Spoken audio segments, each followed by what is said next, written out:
Hello everyone, welcome back. So let's continue. I'm going to create a camera and let's zoom in on the ship. Get a nice view. Let's reduce the near clipping, set it to 0.01.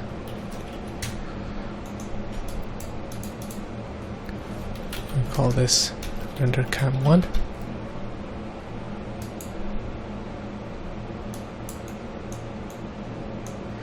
And the first thing I'm going to do is assign a shader. So let's create a redshift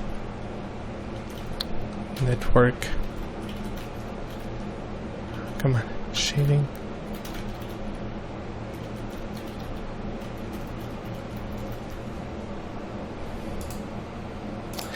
I'm going to create an RS material builder. That's the name of the node. And let's call this ocean. And I'm going to dive inside. I'm going to create a material. With a redshift you have two options. You have either RS architectural or RS architectural or RS material. I prefer the RS material because it's physically more accurate, and we can use the RS blend material to get a blend between BRDFs that still conserve energy. So this one, I prefer to use this one because it's physically more accurate. And I'm not going to change anything. I'm going to leave it the default. I'm going to drag and drop this. I'm going to copy this and call this ship. And I'm going to drag and drop this. And this is how I do pretty much everything. I start with the bare minimum, make sure everything works. So I'm going to go to the out context and I'm going to create a redshift render. And they have a great render view, so we're going to rely on this. And let's hit render. And this is what we're getting. So let's see what's happening. And right now we have multiple objects, so I'm going to go in the object tab. This is my preferred method. I am going to select the objects that I want to include in the render, and instead of render cam we have to make sure that we use the correct camera. And here under, if you have multiple ROPs, you can select which one you want to work with, just to double check that we're good. And let's see why it's not working. So let's go to the geo render. Let's make sure the shader is assigned and it's connected to the surface, and it looks like everything is working. We need a light, so I'm going to create an RS environment, RS light dome, and I'm going to connect an HDR map that I will show.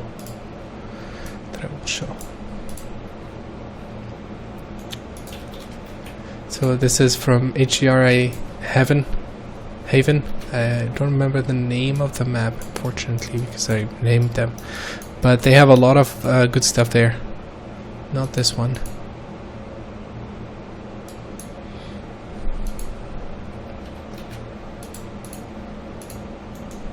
So let me check again.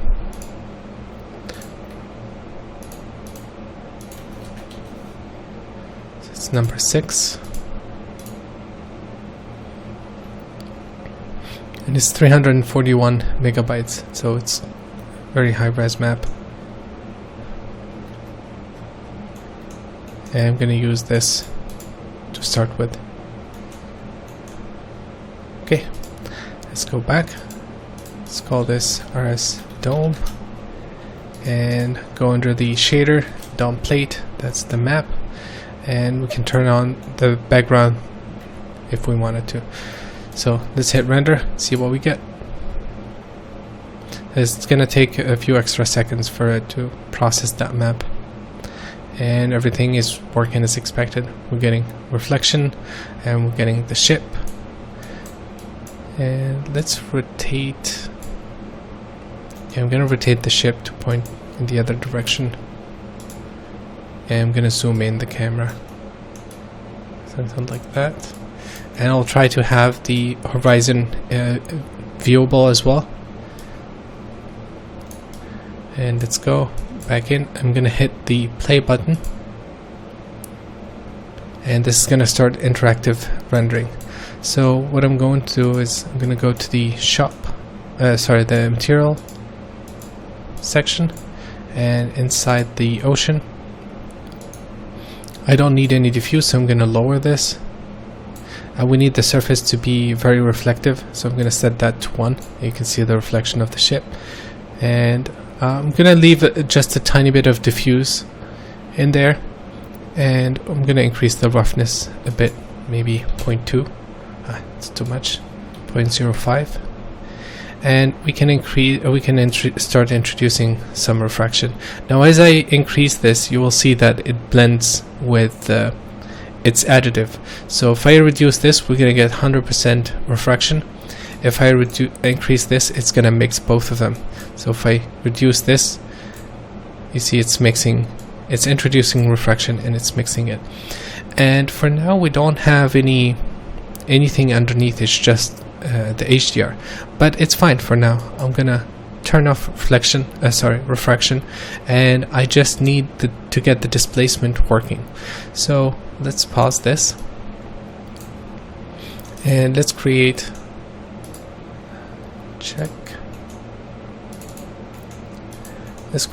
an RS texture. I'm gonna load in the original maps because it's pretty much the same. I just have a full sequence. So this is the large map, and we have to make sure that we're loading the UV coordinate. We're setting this to UV. Make sure that it's reading the correct attribute. Now, one thing I didn't mention, let me open one of the maps. So this is a preview of the large map, and I'll show a preview of the small as well. So this is the large map, and remember we said when we did the export, we set the alpha to be cusp. If we hit the alpha channel, it's storing the cusp information. What cusp is basically where the waves are peaking and potentially start generating foam. So that's what's in the alpha channel, and this is a very valuable information because we want to be able to do shading. And what I want now is just to get this map to show up in the render, number 1. Okay, so that's the large map, and the settings for 12 this is the small map, and it's 4K. So that's how much resolution we have. If we press the alpha channel, you can see we have the cusp information as well. Okay, so let's connect this to the color surface. I don't need the material, and I'm gonna hit render, and that's our large map. Let's call this large map 1. And sorry, I know this is not the best thing, or let's call this layer 2, and this is layer 1. I know there's nothing fancy here, but it's CG, it's stuff we have to do. This is layer 2, and again, this is how I work.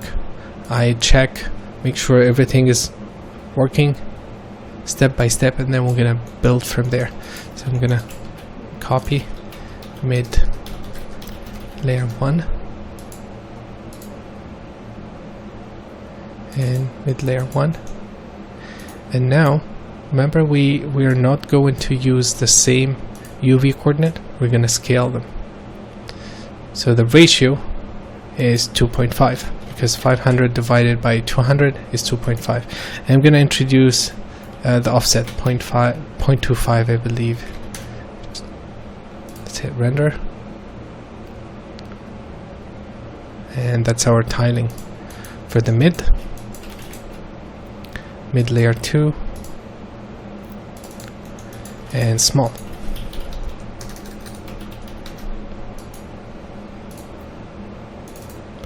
And for the small, we're going to set this to 4 and 125, 125, and I'm going to double check this as well. And if I find the render view, I closed it.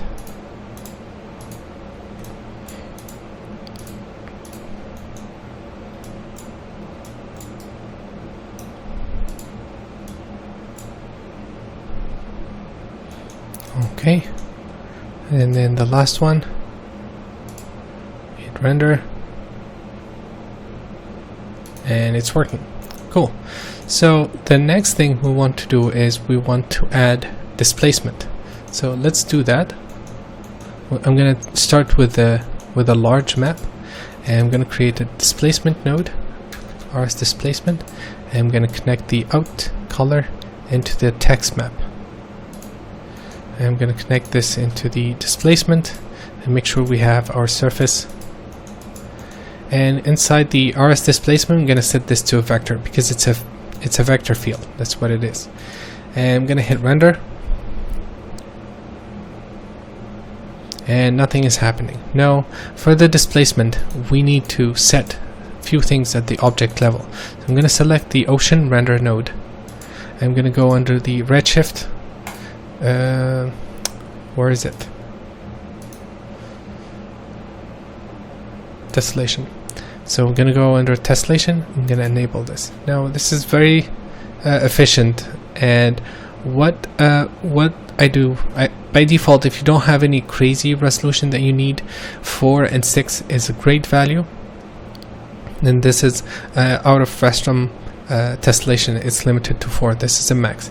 Now the way it works, the minimum edge is the length of the edge in screen space. 4 is a very good value for how important it's relative to the screen space, how big that edge is in screen space. A value of 4 is generally very, very good. What it happens is Redshift will continue to subdivide the geometry. So the edge length of this primitive here, let's say, is 50. It will start subdividing it as much as it can until it reaches 4. It hits the edge length of this is 4, so it divides this in 2. So this segment is 10 and 10, let's say, and then it divides this further, 10 into 5 and 5, and then 5 into 2.5 and 2.5. Now it met this threshold, it stops subdividing. Now the max, the thing that's going to tell it to stop subdividing is this maximum subdivision. That's how far it can subdivide the geometry. 6 is very high. The final settings I used is 2 and 8, but this is an extreme settings that holds up really well for close-up, mid, and far away.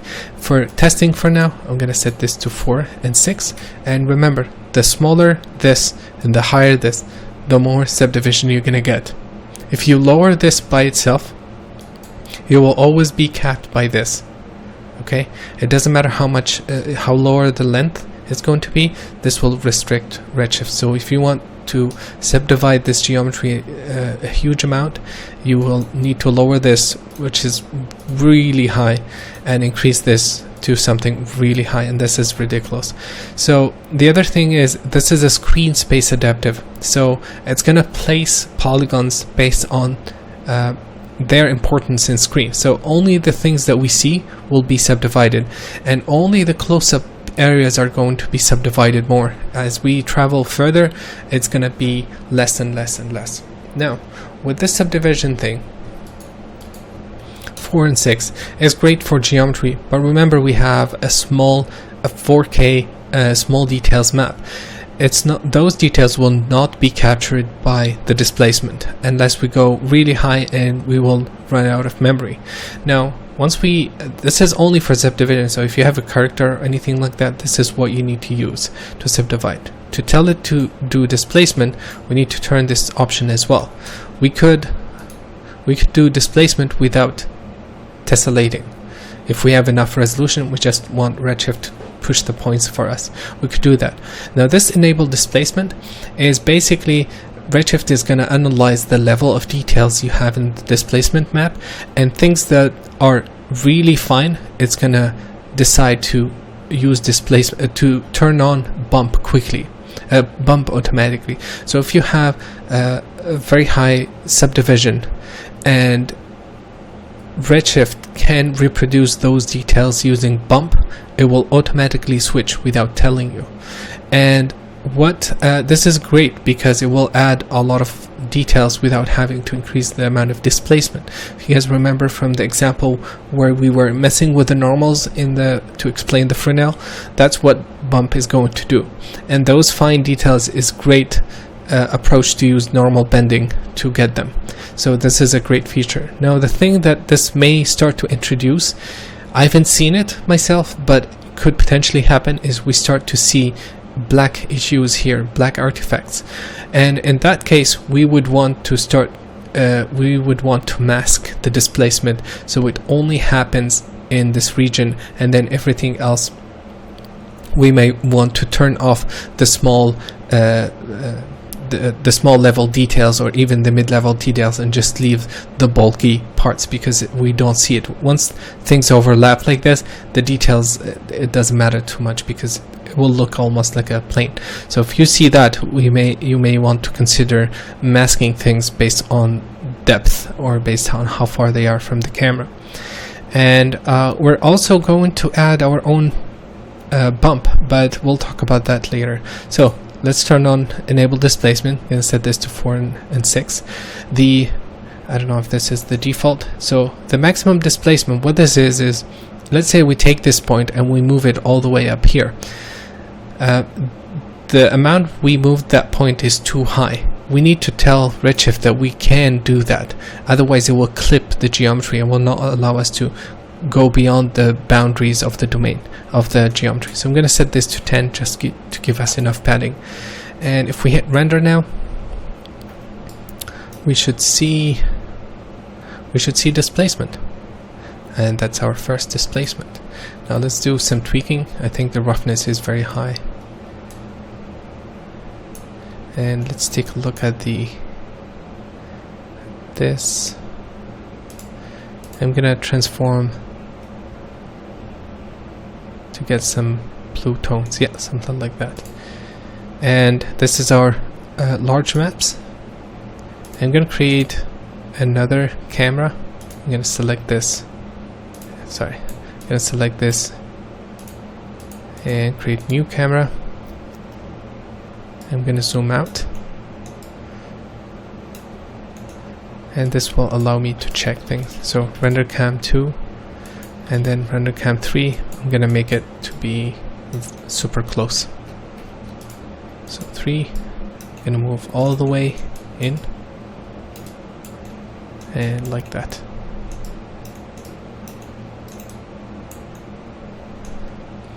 So I'm gonna call this close up, wide, mid.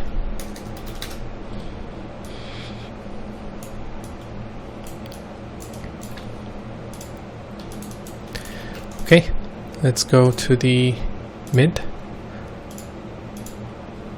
And actually I'm gonna do a test with the wide. So I'm gonna click this plus button to make a snapshot, and let's change this to wide and do another render. I could probably change here. Yeah, we can no, we can change the camera. So this is for the wide angle, and the details are holding up pretty well.